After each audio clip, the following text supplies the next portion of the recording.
O que você precisa saber sobre o desenvolvimento de fala do seu filho? O meu nome é Patrícia Taranto, eu sou fonoaudióloga e nesse vídeo vamos conversar sobre desenvolvimento de fala e o que de fato importa. Bom, a gente já percebeu até pelas crianças que a gente observa que para atrapalhar um desenvolvimento basta um detalhezinho. Mas e para ajudar? O que será que realmente favorece o desenvolvimento da fala, que essa criança comece a falar no tempo adequado, né? Que os sonzinhos, os traços articulatórios, como nós fonoaudiólogos chamamos, né? Se instalem no momento certo. Bom, são várias as questões que estão envolvidas aí nesse tema. Por isso que é tão fácil para atrapalhar alguma coisa acontecer. Vamos começar lá pelo desenvolvimento da criança, lá desde o iniciozinho. Bom, a gente sabe que a amamentação ajuda bastante esse processo. Primeiro, pela forma como a criança abocanha a mama da mãe, a força que ela faz para sugar, né? Toda a relação do contato mãe-filho, isso aí eu acho que é do bom entendimento de todos.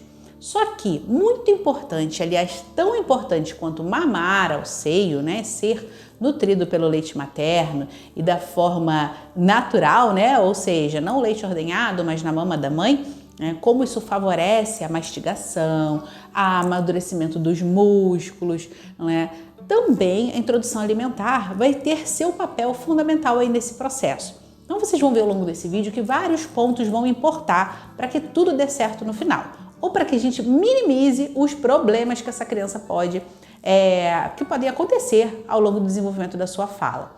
A introdução alimentar ela vai ser muito importante, por quê? Porque o processo de alimentação, de nutrição dessa criança, ele se dá diferente quando ela está mamando e quando ela está mastigando.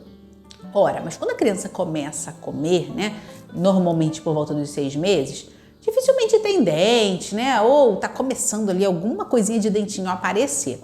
Então, por que é tão diferente?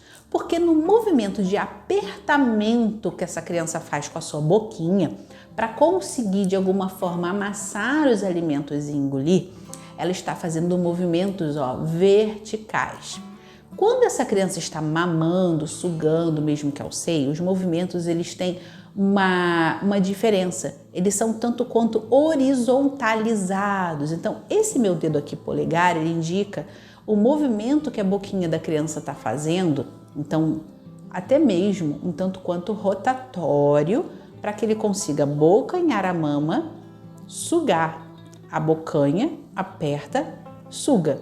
Porque no momento em que a criança faz aquele movimento de apertamento e vai pegar a mama da mãe um pouquinho mais, né? Lá no início da mamãe, não aqui no bico, senão machuca, fere, né? Faz as fissuras que muita gente conhece e passa por esse problema. Então, quando essa criança abocanha, ela consegue extrair esse leite de uma forma mais eficaz. Vem aquele jato de leite, a criança vai e engole. Na mastigação, eu preciso fazer movimentos de maior apertamento. E isso é bastante natural conforme a criança vai se desenvolvendo. Então o crânio cresce, essa parte toda muscular ela vai se adequando àquele novo formato ósseo e a estrutura vai se adaptando para a chegada do alimento. O alimento chega e essa criança começa a se movimentar, né? A boquinha começa a se movimentar, a língua se movimentar de uma forma diferente. Por isso a introdução alimentar ela tem que ser olhada com bastante carinho, com bastante atenção, ser feita da melhor forma para aquela criança, é algo individualizado, então dificilmente você encontra uma receita que resolva os problemas de introdução alimentar de todos os bebês.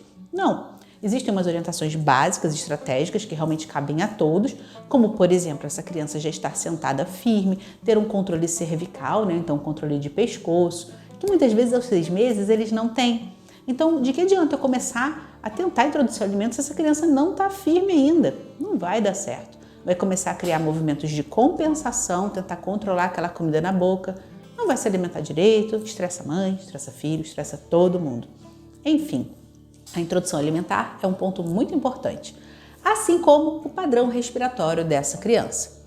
Então, a respiração, nossa, ela é predominantemente nasal. Por que predominante? Tem um pouco de oral? Tem um pouco, bem pouco, por exemplo, quando estamos falando. Então eu falo aqui para vocês, eu não fico o tempo inteiro respirando pelo nariz, porque conforme eu falo, eu também estou captando o ar pela minha boca. porque são movimentos mais curtos de respiratórios, mais rápidos. Só que eu não posso fazer uso da respiração oral de forma predominante, né, no inverso do que seria o adequado, nem de uma forma bastante presente, quando, por exemplo, eu estou em repouso. Estou em repouso, minha boca é fechada, respiro pelo nariz, sem ruído, dou conta bem disso. Uma criança respiradora oral, isso a gente já começa a observar quando ela já está assim, sentando bem esse marco dos 6 meses, por isso eu entrei com o fator da respiração oral um pouquinho depois da introdução alimentar, né?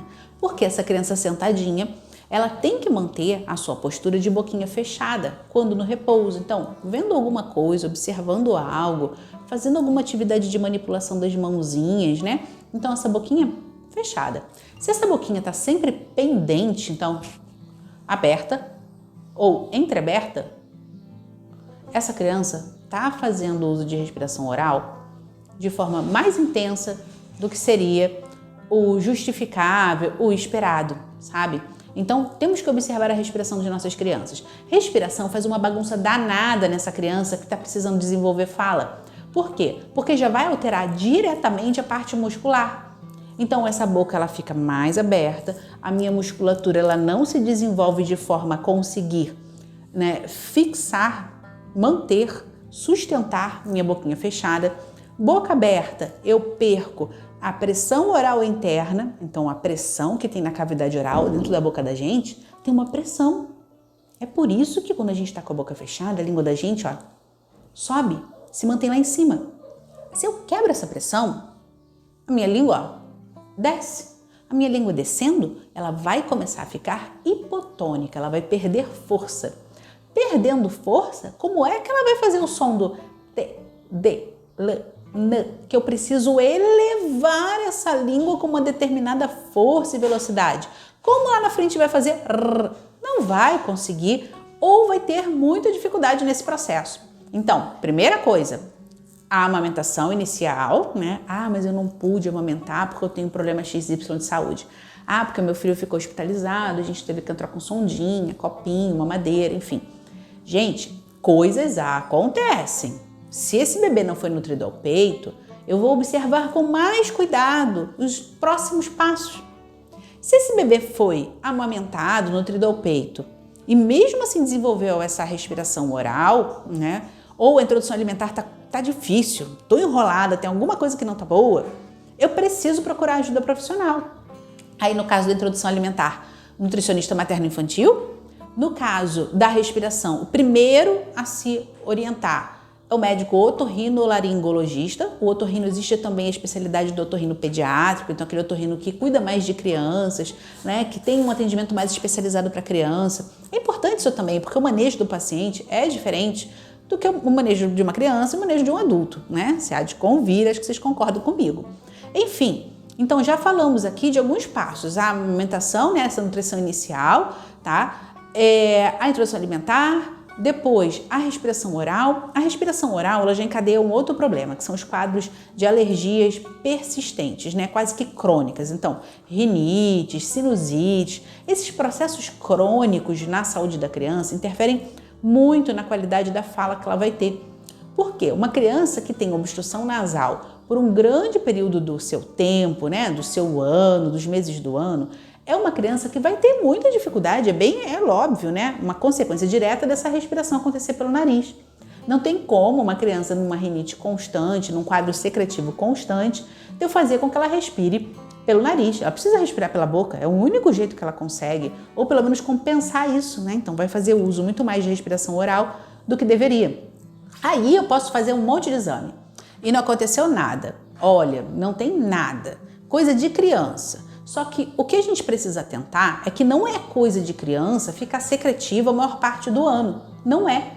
Se essa criança tem um quadro alérgico, se essa criança tem um quadro de rinite de repetição, ora, eu não sou médica, eu não estou fazendo nenhuma prescrição, indicação aqui, né, de cuidados para além do que seria a minha competência. Mas eu tenho que investigar o que está promovendo aquela alteração respiratória tão constante. O que é? Será que é realmente a umidade do lugar, né, onde você mora? Aqui, minha cidade é muito úmida. As famílias associam muito isso. A umidade faz com que ele tenha muita rinite, que ele seja mais alérgico. Tá, como é que eu diminuo a umidade dentro da minha casa? É desumidificador? Né? É controle de temperatura? Entendeu? É o quê? Alguma coisa eu preciso providenciar para melhorar aquele ambiente para a criança. Tá, eu não consigo mudar o ambiente, né? Não consigo, já comprei o desumidificador, mas isso não foi, não resolveu 100%, melhorou, mas ainda tá lá, ainda tá aquele narizinho lá molhadinho, né, e tal. O que mais eu posso fazer? Melhorar a imunidade dessa criança? Então, a nutrição, ela te dá muita base para isso, né? Da mesma forma que suplementação.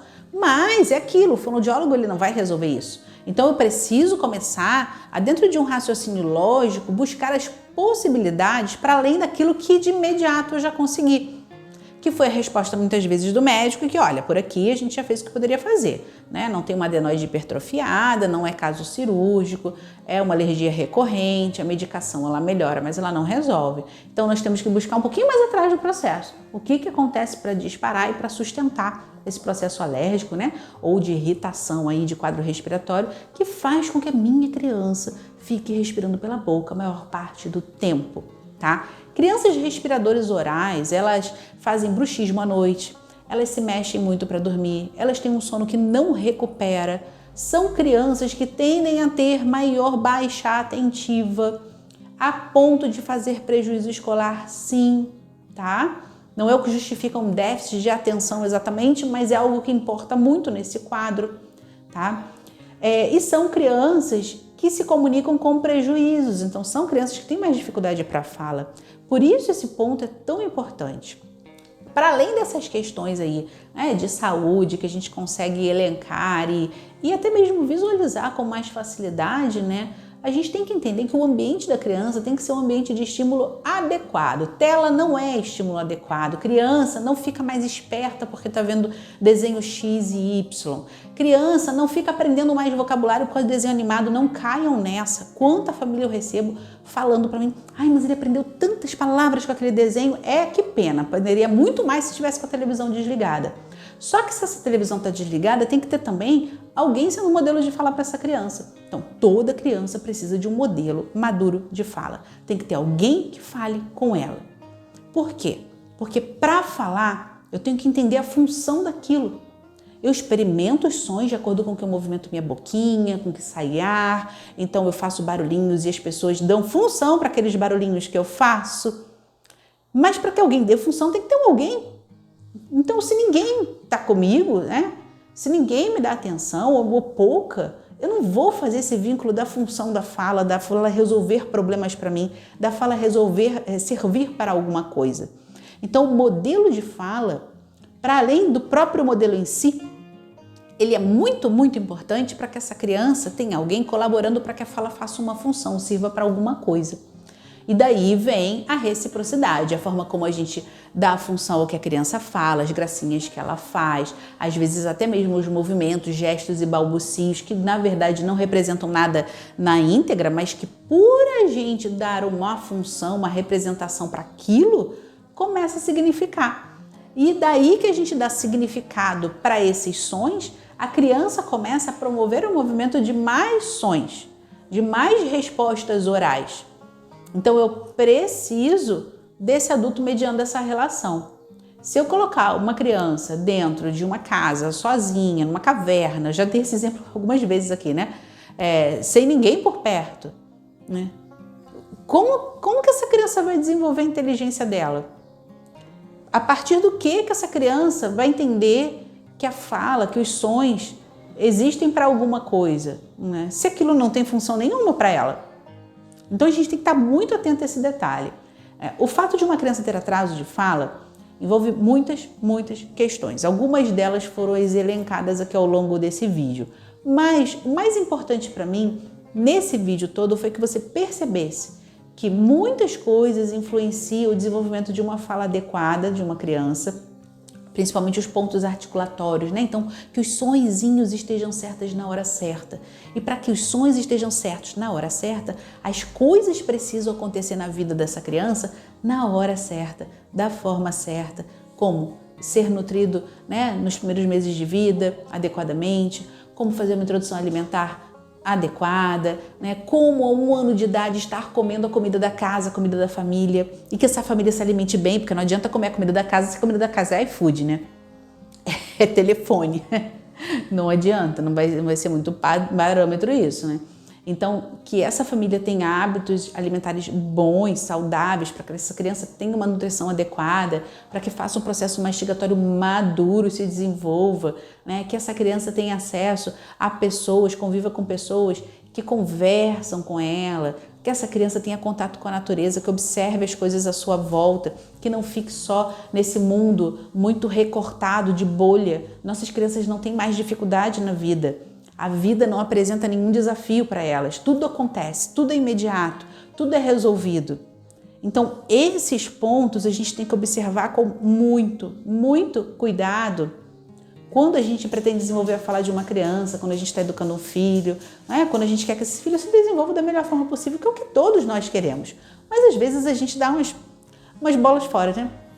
E é nessas pisadas aí na bola que é para essas pisadas que servem assim os vídeos de orientação, né? Os profissionais que você pode ter acesso, que possam tirar dúvidas, realmente te ajudar e te orientar nessa caminhada.